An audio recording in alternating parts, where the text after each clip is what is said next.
नहीं मैं भूलता एक पल, सुबह और शाम लेता हूँ। जहाँ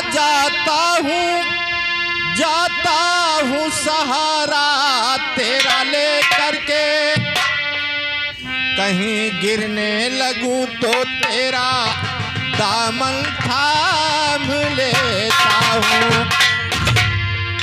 माता जी के चरणों में एक छोटा सा भजन, अगर कोई टूटी फूटी हो तो माफ करना, अगर समझ में आए तो लाइक सब्सक्राइब देके आशीर्वाद देके संतुष्ट करना।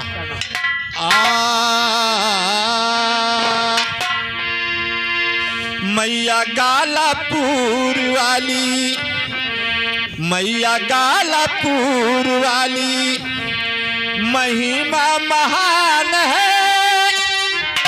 मैया गालापुर वाली महिमा महान है। पूजे नर नारी सारा जहान है। मैया गालापुर वाली,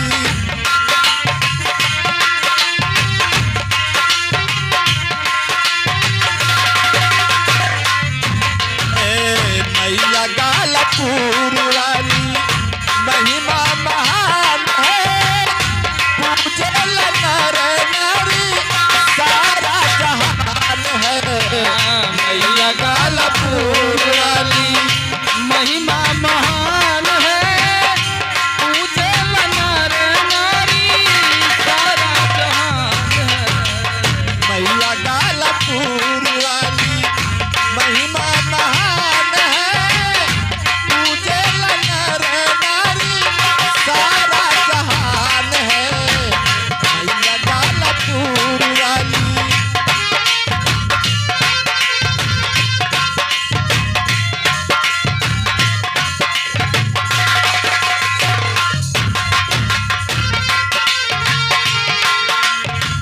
जिला सिद्धार्थ नगर लटेरा सथनवा, गालापुर नाम से बनी गइल धामा।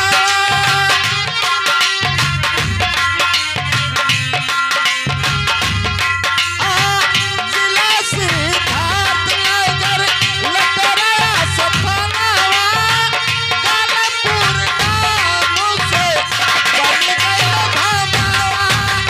बनी गइल धामा। चर्चा करेला सब, चर्चा करेला सब, भोला बखान है। चर्चा करेला सब, भोला बखान है। पूजे नर नारी सारा जहान है। रब के नाई के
मैया गालापुर वाली, मैया गालापुर वाली महिमा महान है, पूजे नर नारी सारा जहान है, मैया गालापुर वाली।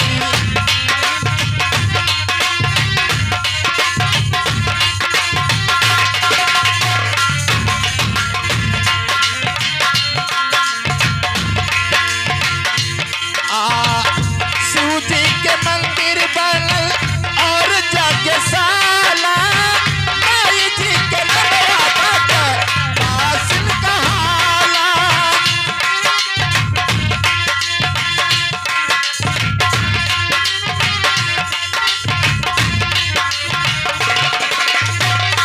शिव जी के मंदिर बनल और यज्ञशाला, माई जी के नमवा बाटे बासिल कहाला, बाटे बासिल कहाला।